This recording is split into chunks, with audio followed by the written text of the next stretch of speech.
오늘 이제 엘루이의 네 번째 설교 드디어 들어왔습니다. 오늘 설교 제목 여러분 보셨죠? 엘리후 효과 하나. 엘리후가 던진 효과 하나 뭘까? 오늘 설교는 사실은 난이도로 따진다면 제 생각으로는요, 난이도 최상위 문제예요. 문제는 이거예요. 엘리후의 효과 하나가 무엇인지 써보시오. 지문을 4개를 내주는 거예요. 32장부터 37장까지. 그리고 4편의 설교죠. 4편의 설교를 한 번에 읽고 문제는 한 줄이에요. 엘리후 효과에 대해서 논하시오. 설명하시오. 마지막 주관식 문제. 그런 점에서 아주 최상의 문제인데 여러분 어제 순서집 받으시면서 혹은 설교 제목 보셨을 때에 엘리후 효과가 하나라고 그랬는데 혹시 눈치채시고 알게 되셨습니까? 제가 15년 동안 강해 설교를 이렇게 했는데요. 그러면서 성경에 나오는 정말 다양하고 정말 많은 성경의 인물들을 정말 많이 다뤘습니다. 구약의 인물, 신약의 인물, 15년 동안 성경에 나오는 인물을 많이 다뤘는데 결론적으로 엘리후 같은 사람이 없어요. 엘리후에 대한 그 평가 몇 차례 말씀을 드렸는데 특별히 엘리후가 설교한 이 4편의 이 설교에 대해서 학자들의 평가가 극과 극이에요. 완전히 반반으로 나뉘어요. 이런 그 학자들도 엘리후를 칭송하는 해석도 있고 아니라고 하는 해석도 있고 완전히 반반이에요. 이런 인물이 성경에 없어요. 물론 엘리후의 말이 다 맞는 것도 아니고 다 틀린 것도 아니에요. 이게 막 섞여 있어요. 특별히 엘리후의 설교를 들어보면 신학적인 부분은 그나마 별 무리가 없어요. 아주 굉장히 높은 수준의 신학이고요. 맞아요. 그런데 욥이 엘리후가 자기 신학을 가지고 지금 욥에게 설교를 하고 있지 않습니까? 이 부분은 동의하기 참 어려운 부분이 참 많다. 그런 겁니다. 그래서 제가 엘리후 설교하면서 신학과 설교라고 하는 것은 다른데 그것을 엘리후가 잘 알지 못했다. 그것을 놓쳤다. 그런 말씀을 좀 드렸죠. 혹은 지난번 설교 제목에 이런 거 있었어요. 맞는 말과 경우에 맞는 말은 다르다. 예. 그런 설교 제목도 있지 않았습니까? 그래서 이 엘리후를 이해하고 설교하는 것은 저로서는 너무너무 힘들어요. 이제 오늘이 마지막이에요. 다시는 제가 엘리후 언급하지 않을 겁니다. 그리고 만약에 제가 강해 설교를 하지 않았다면 엘리후 설교 안 했을 거예요. 예. 근데 이제 강해 설교였기 때문에 오늘까지 왔는데요. 그런데 그 이유가 있습니다. 엘리후가 왜 이렇게 막 섞여 있고 신학은 맞는데 설교는 우리가 동의하기 어려운 그 이유가 있어요. 여러분 눈치채셨죠? 뭘까요? 엘리후가 지금 욥을 읽어냈잖아요. 그런데 엘리후의 그 욥에 대한 선입견이 있어요. 근데 그 선입견이 잘못된 선입견이 있어요. 욥에게 오해가 돼 있죠. 그리고 그 선입견으로 말을 하는데 엘리후는 굉장히 자기중심이에요. 나는 맞아. 소위 아주 편향적인 경향성이 아주 심한 사람이에요. 요즘 많이 나오죠. 확증 편향성이란 말 많이 하지 않습니까? 그래서 제가 볼 때는 자기애가 굉장히 심해요. 자기애. 아주 자기는 최고고 흠이 없고 틀린 것 없고 그래서 너희들 다 내 말 들어. 뭐 이런. 자기는 최고예요. 이건 교만과는 좀 달라요. 그리고 이건 엘리트식과 좀 다른 거예요. 그래서 엘리후는 참 난해한 사람. 엘리후의 이야기도 힘들지만 엘리후의 그 설교를 이해하는 것도 좀 어려워요. 그래서 오늘 이제 엘리후 설교 마지막 난이도 최상위 문제를 오늘 좀 다루고 마치려고 합니다.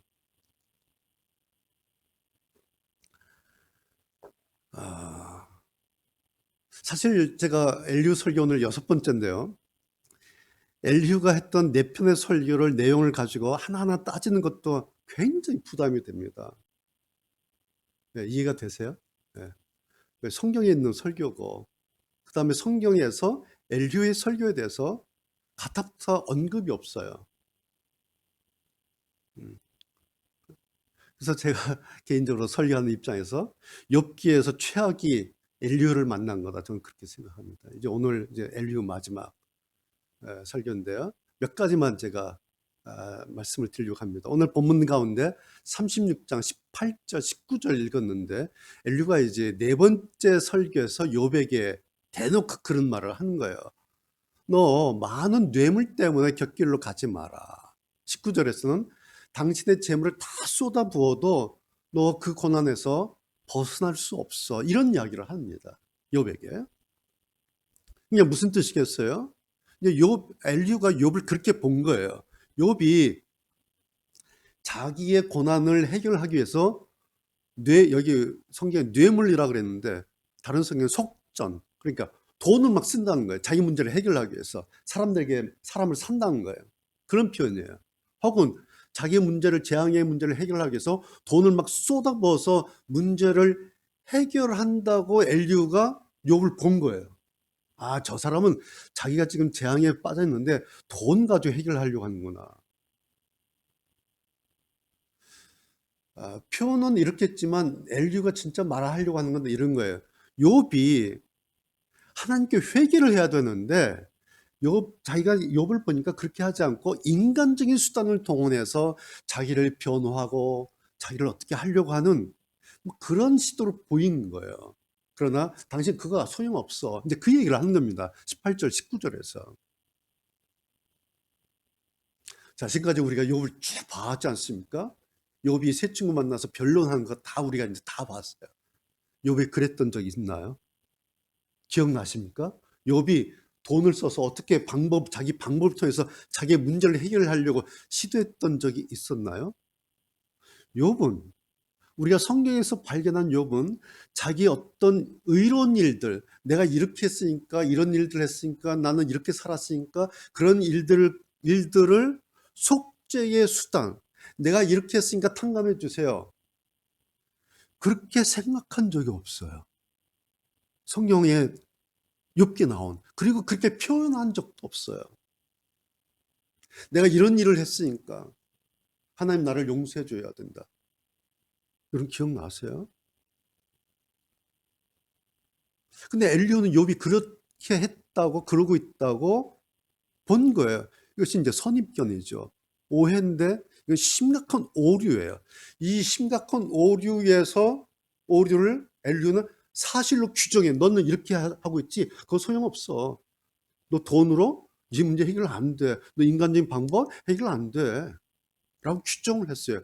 이 규정한 거 가지고 지금 뭐 하고 있습니까? 설교를 하는 거예요. 충고를 하는 거예요. 이걸 우리가 이제 독자들이 보고 있는 거 아닙니까? 여러분 어떤 느낌 오십니까? 자, 17절 또 이렇게 규정을 해버려요. 당신은 지금 악인이 받아야 할 그 심판을 당신 지금 받고 있는 거야. 그래서 당신은 공의로운 심판을, 하나님께서 공의롭게 당신을 지금 심판하신 거야. 그래서 당신은 지금 공의로운 심판을 받고 있는 중이다. 라고 이야기를 하죠. 19절에서. 여러분 정말 그래요? 우리가 1장부터 지금까지 욥기를 다 읽어왔어요. 정말 그렇습니까? 입장 바꿔서 이제 욥이 엘리후에게 이 설교를 지금 계속 듣고 있는 거잖아요. 오늘 네 편째 듣고 있는 거예요. 욥은 어떤 느낌이었을 것 같아요? 그래서 지난주 설교 제목이 그거였어요. 이 설교를 듣고 있었던 저 구석에서 엘리후의 이런 설교를 듣고 있었던 욥 어땠을까? 그래서 그 욥을 생각해 봅시다. 그것이 지난주 설교 제목 거기에 있던 욥을 생각함. 기억나세요? 이 자기를 통해서 자기에게 막 너 지금 악인이 받아야 심판을 받고 있고 하나님께서 너희를 공의로 지금 심판하고 있다. 이런 설교를 막 퍼붓고 있는 설교를 지금 듣고 있어요. 그런데 욥은 아무 말도 없잖아요. 욥이 어땠을까? 그 욥을 지난주에 우리가 생각해 봤잖아요. 그래서 결론이 뭐였어요? 아, 거기에 계셨던 하나님이 아니었으면 욥이 어떻게 됐을지 모르겠다.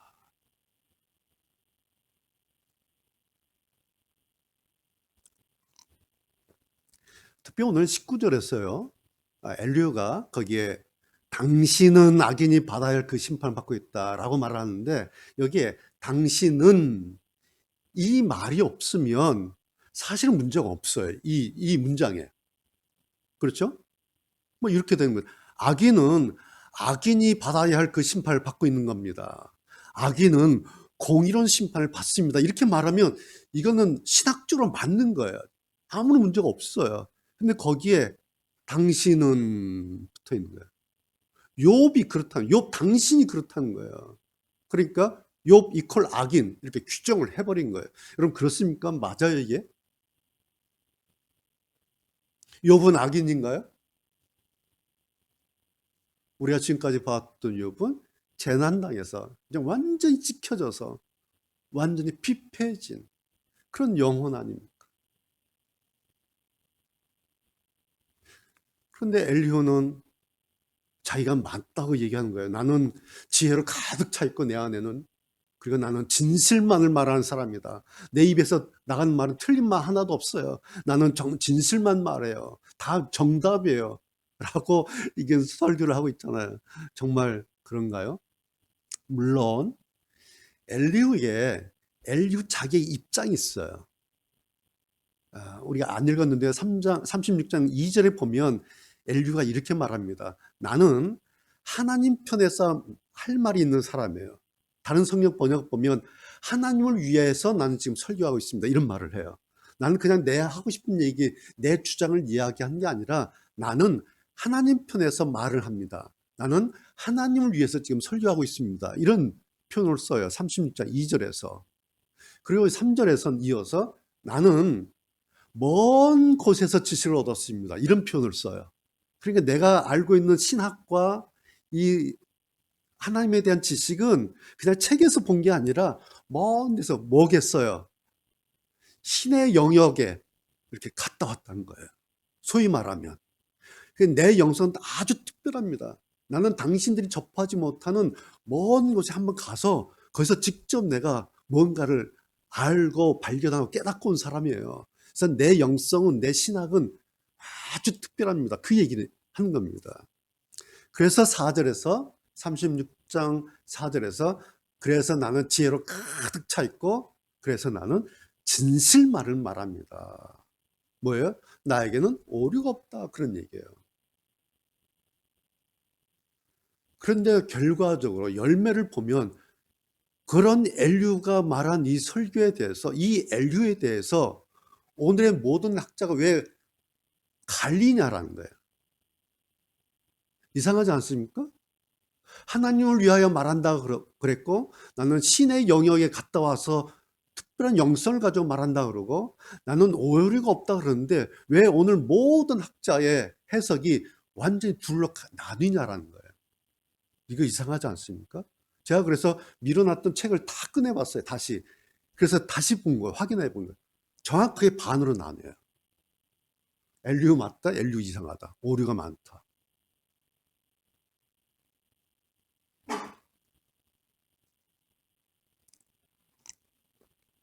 제가 금요일인가 목요일인가요? 제가 성경 읽다가 막 숨이 막히는 것 같은 거예요. 36장, 37장 엘리후 설교 읽는데 막 숨이 막히는 거예요. 그래서 그냥 밖으로 나갔어요. 그래서 산 한 바퀴 돌다 왔어요. 막 숨이 막혀서. 그럼 목사가 설교 준비하다가 성경을 읽는데 감동이 되지 않고 막 숨이 막히는 거예요. 답답해서. 제가 설교 준비하다 간혹 그럴 때가 있어요. 근데 그거는 성경 읽다 숨이 막히지 않고 제가 설교하다 설교가 안 풀려서 막 답답하고 숨이 막힐 때가 있어요. 그럴 때는 이제 양재동에 있을 때는 탄천 가서 막 바람 쐬고 운동하고 그래서 들어와서 했는데 그때는 설교하다가 제 설교가 막혀서 숨이 막혀요. 근데 이번에는 성경 읽다가 숨이 막히는 거예요. 엘리후 읽다가. 여러분 이상하지 않아요? 단지 제 느낌일까요? 말씀드린 것처럼 엘리후가 말하고 있는 오늘 36장, 37장에서도 그래요. 하나님의 신학에 대해서, 자연 법칙에 대해서 이야기하고 있지 않습니까? 맞아요. 창조주 하나님에 대한 엘리후의 말을 들으면 어떻게 이거 알았을까 싶어요. 그래서 이런 생각도 들어요. 이제 38장 하나님께서 등장하시면서 자연에 대한 법칙을 말씀하십니까? 그래서 마치 엘리후가 38장에 등장하시는 하나님의 워밍업하는 그런 작업같이 보이기도 해요. 그러나 그렇다고 해서 자기가 하나님의 경지에 오른 것은 아니죠. 엘리후가 이걸 착각한 거예요. 엘리후가 뭘 좀 알았다고 해서 자기가 하나님 된 줄 아는 거예요. 그래서 마치 엘리후를 보면 하나님처럼 말을 해버려요. 결정을 해버려요. 자기도 모르게 자기를 하나님 수준으로 생각한다는 거예요. 그것이 뭐냐니까 나는 하나님을 위하여 나는 신의 경제를 경험했고 내 안엔 지혜만 가득하고 나는 입만 열면 진심만 말한다. 이건 뭐예요? 거의 하나님 수준이에요. 거의 신의 수준이에요. 엘리후가 자기를 그렇게 생각하고 있어요. 그래서 욥을 정죄하고 판결을 해버려요. 너는 악인이야. 그런 네가 지금 받고 있는 것은 공의로운 심판을 받고 있는 중이야. 그리고 인간의 수단으로 아무리 벗어나려고 발버둥을 쳐도 무슨 짓을 해도 소용없어. 너는 죄를 인정할 때까지는 벌을 받아야 돼. 라고 판결문을 그냥 끝내버려요. 제가 엘리 이 설교를 계속 반복해서 읽으면서 이게 도대체 뭘까? 왜 성경에 나온 설교를 읽는데 숨이 막히고 왜 이러지? 나뿐만 아니라 왜 많은 학자들이 반반으로 나누지? 이게 뭘까? 그러면서요. 신약에 여러분 야고보 설교, 야고보서 이게 야고보 사도의 설교 아닙니까? 일종의 목회서진 설교예요. 야고보서가 5장이에요. 야고보서 읽을 때 얼마나 감동받고 얼마나 찔림받고 많이 우리가 그러지 않습니까? 5장이에요. 베드로 사도의 설교, 전서, 후서 보면 8장이에요. 베드로서가. 그리고 사도 요한의 설교를 보면 요한 1서, 2서, 3서 보면 7장이에요. 야고보 사도 5장, 베드로 사도 설교 8장, 사도 요한 설교 7장이에요. 오늘 엘리후 설교가 6장이에요. 32장부터 37장. 그러니까 굉장히 거의 그 사도들 수준의 분량이에요. 그런데 왜 감동이 없지? 왜 야고보서 읽을 때처럼 베드로서를 읽을 때처럼 사도 요한 1, 2, 3서를 읽을 때처럼 왜 감동이 없지? 이게 뭐지? 너무 고민이 되는 거예요. 왜 대신에 감동 대신에 숨이 막히고 때로는 짜증이 나고 이게 뭐지?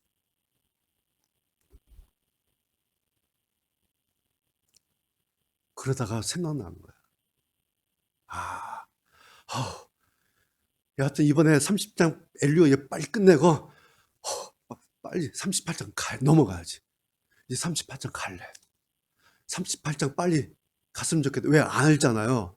38장 드디어 하나님 등장하시는 거. 그냥 사람한테 듣느니 엘리오한테 듣느니 직접 하나님한테 듣는 게 낫겠다. 빨리 38장 가자. 이것이 제가 찾은 답이에요.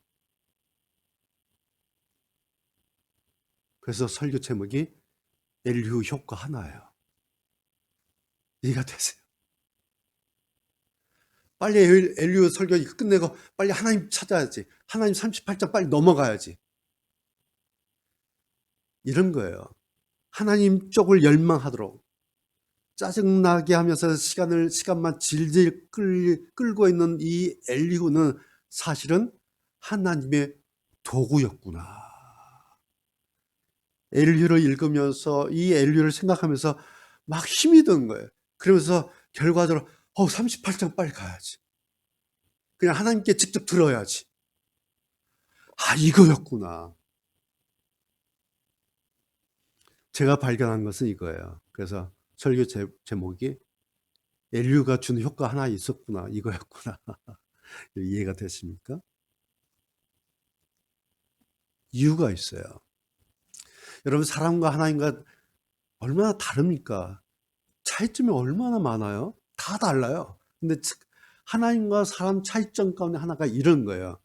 하나님께서 요구하시는 건 뭐예요? 딱 하나예요. 너희들 나한테 집중할 수 있어? 여호와 나한테 너희들 집중할 수 있어? 이것이 하나님께서 요구하시는 딱 하나입니다. 근데 사람들은 어떻게 반응해요? 어느 정도 하나님께서 집중하고 어느 정도 하나님을 기다려요. 그러다 지치면 하나님을 제치고 자기 방법을 찾아버려요. 그러니까 하나님은 나에게 너희들 끝까지 집중할 수 있냐라고 요구하시는데 사람들은 우리가 집중하죠. 그러다가 어느 정도까지 기다려요. 그러다 지치면 하나님을 제쳐버려요. 그리고 자기 방법을 찾아요. 성경에 이런 경우가 너무너무 많죠. 대표적인 것 하나 가운데 시내산 이스라엘 백성들이에요. 모세가 이제 하나님께 10년 돌판 받으려 시내에서 올라가지 않습니까? 올라갈 때에 시내산 정상에서 나타난 현상 백성들 아래서 다 봐요. 막 천둥이 치고 구름이 짙게 깔리고 하나님께서 막 말씀하시고 이거 다 보면서 두려워 떨면서 하나님 경외하죠. 그리고 모세는 올라갑니다. 모세가 올라가서 40일을 금식을 해요. 그런데 백성들은 몰라요. 지금 모세만 기다리고 있는 거예요. 모세가 지금 산에 올라와서 금식을 하는지 몰라요. 백성들은 딱 한 가지예요. 어서 우리 선생님, 지도자 내려오시기만 기다려요. 그런데 10일이 지나고 20일 지나고 30일 지났는데도 모세가 내려오지 않아요. 백성들이 지치지 않습니까? 그래서 결국 뭐 합니까? 우리를 위하여 신을 만들어내라. 그래서 금송아지 만들지 않습니까? 그래서 선언합니다. 이 금송아지, 이 신이 앞으로 우리의 신이다.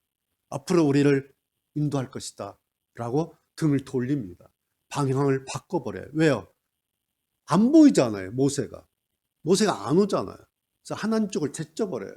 그래서 금송아지를 만들고 방향을 틀어버려요. 여러분, 이것이 성경이 창세기부터 요한계시록까지 그리고 지금까지 줄곧 우리에게 말씀하고 있는 겁니다. 하나님에게서 방향 트는 인간의 모습에 대해서 성경이 계속해서 말하고 있어요. 오늘 코로나 시대, 이 시대까지 말하고 있습니다. 코로나 이제 2년 차오니까 통계들이 막 나오고 있어요. 막 나오고 있어요. 오늘 어쩔 수 없죠? 교회에 참석하지 못하니까. 숫자 주는 건 당연해요. 그러면서 숫자 주는 게 문제가 아니라 이제 신앙에서 떠나요. 교회로부터 떠난다고 하는 것이 실질적인 통계가 막 나오고 있어요.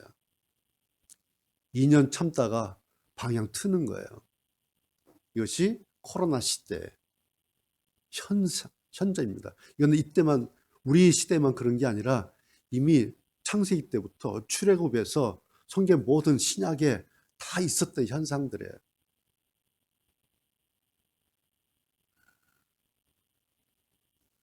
그래서 우리 교회는 지난 2년 동안 강조하고 또 강조했던 첫 번째, 오늘은 안 했지만 기억나시죠? 신앙이 뭔가? 신앙은 하나님 쪽으로 방향을 잡는 거다.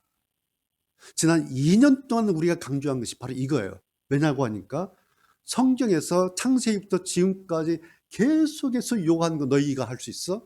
나는 이거 하나 요구하는데 너희들 나한테 집중하는 거, 나를 바라보는 거 이거 요구하는데 너희들 할 수 있어? 제가 보니까 성경이 이거였어요. 그래서 이거 하면 되는 거구나. 그래서 제가 결론 내린 것이 신앙은 하나님 쪽으로 방향을 잡고, 그런데 방향 잡아보니까 하나님과 나와의 간격이 너무 먼 거예요. 그래서 너무 애가 탄 거예요. 그래서 어떻게 조금씩이라도 좀 간격을 좀 좁혀가야겠다. 그래서 우리가 이렇게 예배하고 수고하고 기도하고 회개하고 하는 건 뭐겠습니까? 하나님과 나의 관계 너무 멀어서 이 간격을 조금이라도 좀 좁혀보려고. 이것이 신앙이다. 그런데 여러분, 방향이 틀어지면 끝입니다. 아무리 열심히 하고 아무리 몸부림을 쳐도 방향이 조금만 틀어지면 그건 끝이에요. 왜요? 나중에 가보니까 엉뚱한 데 가 있는 거예요. 금송아지 앞에 가 있는 거예요. 열심히 자기 모든 재산 다 바쳤는데 나중에 눈 뜨고 보니까 보렵시오. 하나님 앞에 있는 것이 아니라 금송아지 앞에 가 있는 거예요. 왜요? 방향이 틀어졌기 때문에. 그런데 자기는 그게 그 방향인 줄 알았어요. 그게 여호와 방향인 줄 알았어요. 그래서 신앙은 방향을 잘 잡고 그 방향 잃지 않는 것. 그것을 하나님께서 오늘 우리에게 다시 너희들 이거 그거 내가 보니까 323교회 그 1번을 걸어놓고 하려고 하는데 한 가지 더 묻겠어. 그러시면서 오늘 3년차 시작한 저희들에게 하나님께서 묻습니다. 참 좋은데 언제까지 할 건데? 만약 하나님께서 오늘 우리에게 물으신다면, 우리 교회에 물으신다면 이 질문이에요. 너희들 신앙의 12가지 하는 거 내가 다 봤는데 너무 좋아. 내 마음에 들었어. 근데 한 가지, 언제까지 할 텐데? 아마 이렇게 물으시지 않을까. 이것이 성경의 주문이고 이것이 하나님의 마음이에요. 오늘 저는 이제 LU를 마치면서 하나님의 방식이 참으로 그야말로 성경에 나온 용어, 신묘막측, 신통하고 묘해서 추측할 수 없고 예측할 수 없구나. 저는 지난 6번 설교하면서 오늘까지 LU 설교하면서 이렇게 힘들었던 본문이 없어요. 정말 설교자로서. 이렇게 성경이 짜증났던 적이 없어요. LU가 막 짜증이 났던 사람이에요. 그런데 오늘 마치면서 이거였구나. 하나님이 그러니까 나한테 와. 하나님께서 빨리 38장 그거 얘기하시는구나. 참 신묘막치가 저 결론이 이거예요. 야, 하나님 이렇게도 하시는구나. 솔직히 말씀드리지만요. 오늘 설교 제목 설교 준비 다 해놓고요. 마지막 본문 이렇게 해놓고 제목을 제가 결정하지 못했어요. 제목을 결정할 수가 없어요. 오늘 이 36장, 37장 이 본문 가지고. 그래서 마지막에 제가 이번엔 그냥 가로만 쳐놓고 제목 없음 이렇게 할까? 도대체 이 내용 가지고 무슨 제목으로 설교할 수 있을까? 그래서 제 결론이 제목 없음, 그냥 빈 괄호 이거였어요.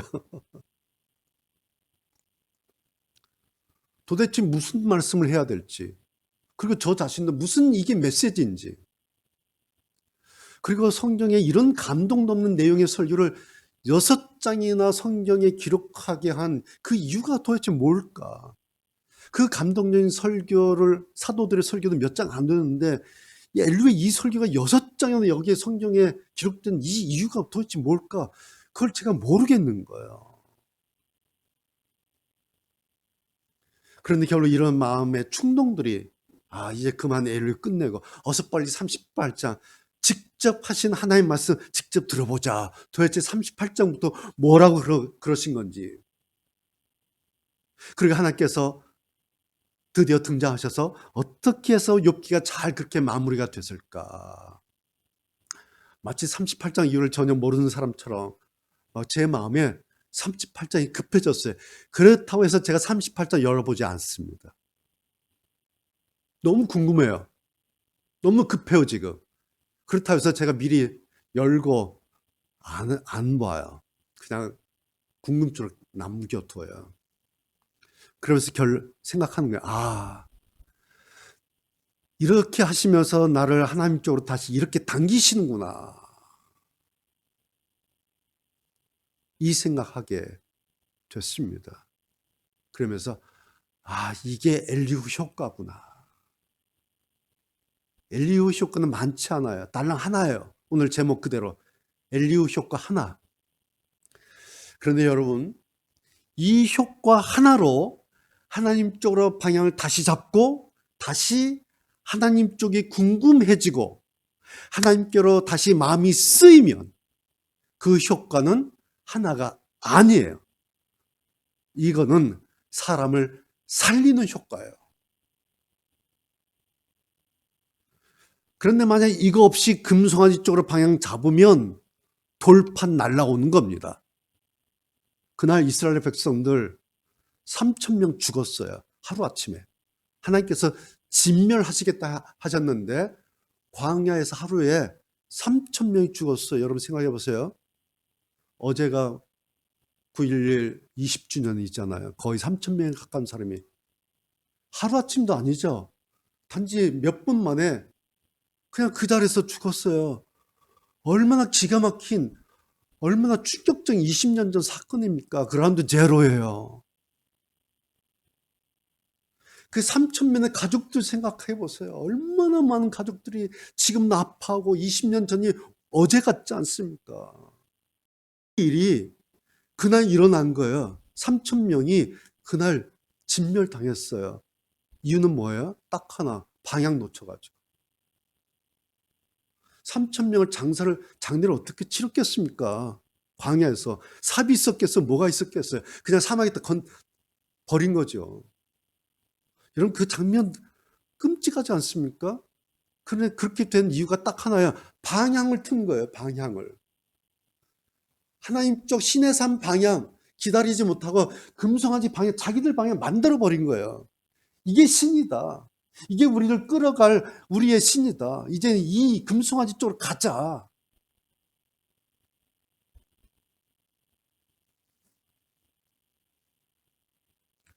엘리의 효과는 하나예요. 근데 이 효과가 사람을 살리고 죽이고 그래요. 이것이 하나님 쪽 방향이라고 하는 겁니다. 오늘 결론이에요. 성경에는 6장 기록되어 있어요. 설교 6편을 저도 했어요. 그러면서 얻은 엘리후의 결론이 이런 겁니다. 맞는 말, 틀린 말, 뒤섞여 있는 사람 말 그만 듣고 빨리 하나님 말씀 직접 들어야지. 38장 하나님 빨리 만나서 직접 하나님께서 도대체 뭐라고 말씀하셨는지, 도대체 하나님께서 욥의 인생을 어떻게 마무리하셨는지 그 하나님 빨리 잡아야지, 빨리 봐야지, 빨리 만나보자, 빨리 38장 가보자. 여러분, 하나님을 갈망하라 이겁니다. 결론은, 우리 인생의 결론은 하나님에게로 가야 한다 이겁니다.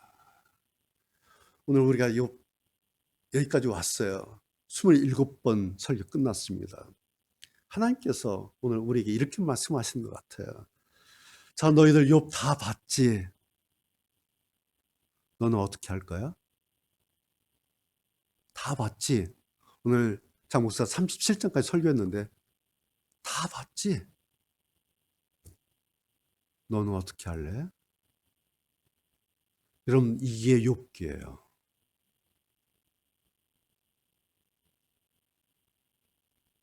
욥기를 아시겠습니까? 이것으로 엘리후의 설교 끝냈습니다. 이제 다시는 제가 엘리후 언급 거의 안 할 거고 엘리후 설교하지 않을 겁니다. 함께 찬송 부르시겠습니다.